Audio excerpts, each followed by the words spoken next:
This is Optimal Living Daily Relationships, Episode 5, Why I Stopped Punishing My Kids, Replacing Punishment with Connection, Part 2, by Bridget McNamara with FamilyOptimize.com. And I'm Joss Marie, your host and personal narrator every weekday. I read to you from some of the best blogs on relationships, all for free. And of course, it's with permission from the authors. Today features a post from Family Optimized, but it's a continuation from yesterday. So if you're new here or skipping around, you should probably listen to yesterday's episode first, since I read the first half of this article there. That's episode 4. And before we get to part 2, we've been giving away books all week to random people on our mailing list. We'll be continuing that through the weekend, and the last raffle will be on Monday morning, and since it's Friday, this is my last chance to give you the reminder. To be in all of these raffles, just make sure you're on our mailing list at oldpodcast.com. It's totally free, and we even give you some free spreadsheet tools just for joining. Again, that's all at oldpodcast.com. I'll give you a quick reminder at the end of the show. So for now, let's hear part 2 of this post as we optimize your life. Why I Stopped Punishing My Kids, Replacing Punishment with Connection, Part 2, by Bridget McNamara with FamilyOptimize.com. You have to try it. It really, really works. If they did something after you asked them not to, it's because they lack impulse control. If they jump on the couch, they need to get outside and run. If they spread mashed potato all over the wall, they need sensory play. If they throw a tantrum, they most likely need a snack or a nap, or they are overstimulated. If they're hitting, they need practice with conflict resolution, which they will not get sitting in the corner. If you have no idea what they need, a hug is almost always the right answer. If they won't leave the park, they need a race to the car or 3 more times down the slide, or heck, a trip to the ice cream shop on the way home. Before you say, I'm rewarding them for their bad behavior, I counter that with the awareness that bad behavior is a symptom of an underlying issue. It is because they literally, developmentally do not have control of their emotions or healthy coping skills to deal with big feelings. Shoot, I'm 41 years old and I'm still learning healthy coping skills when I'm dealing with big emotions. I hope so much better for my kids that they won't still be struggling at my age. These are all developmentally appropriate behaviors of a child whose brain functions are not fully developed. These are all opportunities for the adults to model good coping skills like communication, empathy, kindness, connection. Show them this is how it's done. This is how we take care of each other. This is real life. The trouble with punishment is that it speaks to the selfish nature of humans. If I am stopping myself from a behavior just to avoid getting in trouble, this is a self-serving action. There is no intrinsic motivation to be a good person and do the right thing. If a child stops a tantrum by threat of losing their iPad, this doesn't teach the child healthy ways to express themselves. There is no motivation for the child to think of how their behavior affects others.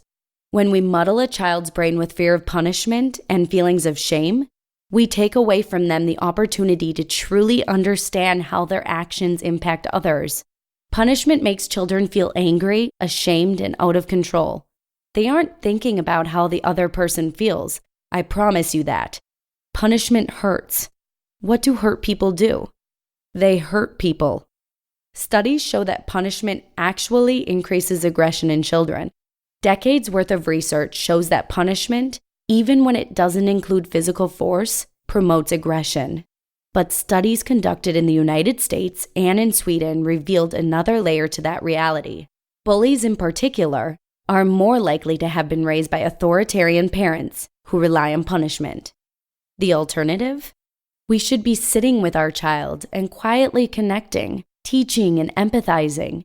Help them to put words into their feelings and the feelings of the people around them.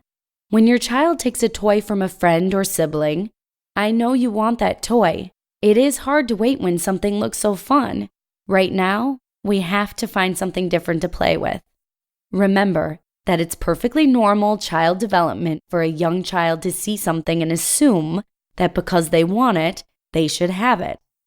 Look at Zoe's face. She is sad that you took her toy.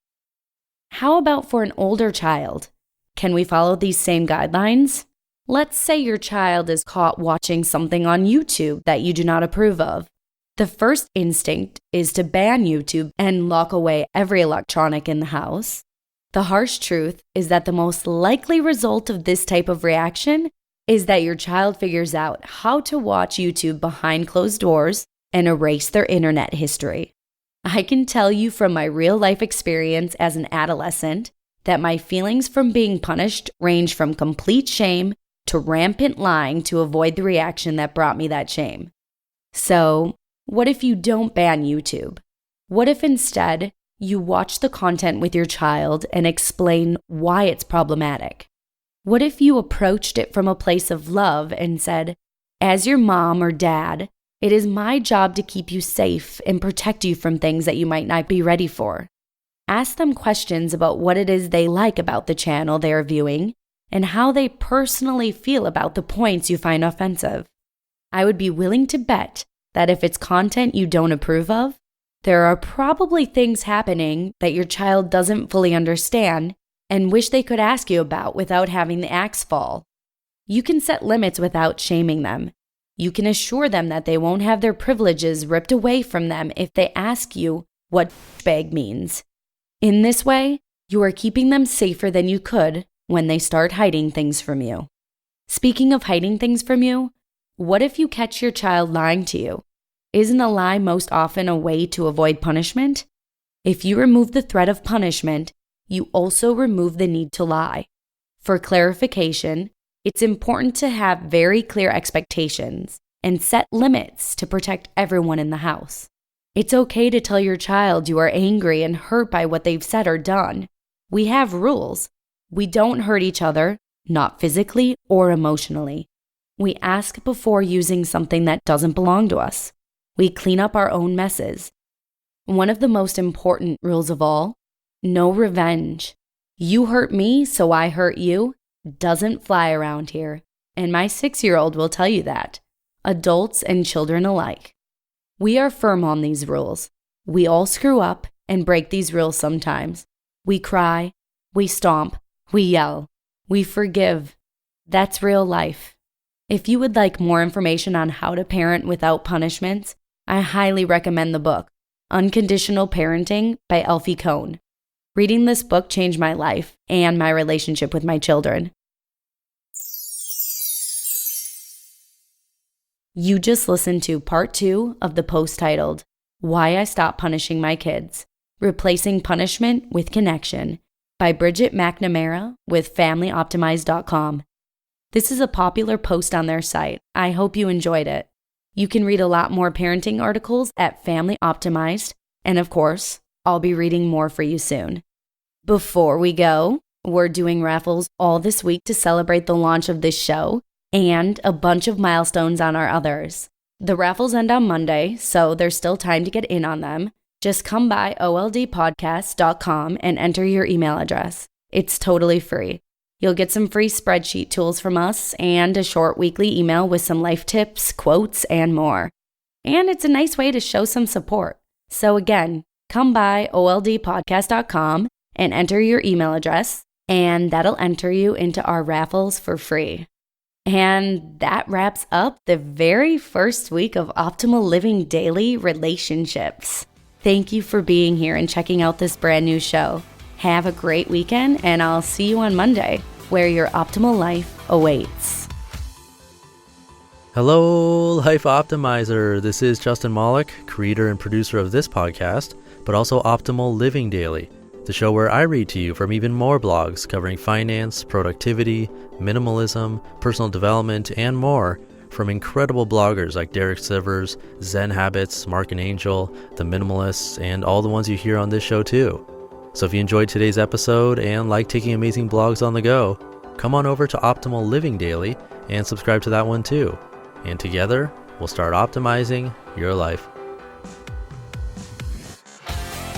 You've been listening to Optimal Living Daily. Be sure to hit the subscribe button to stay up to date on each new episode and head to oldpodcast.com. That's OLDpodcast.com for a free gift as well as more actionable tips and resources to help you maximize your potential. Thanks for joining us, and remember, your optimal life awaits.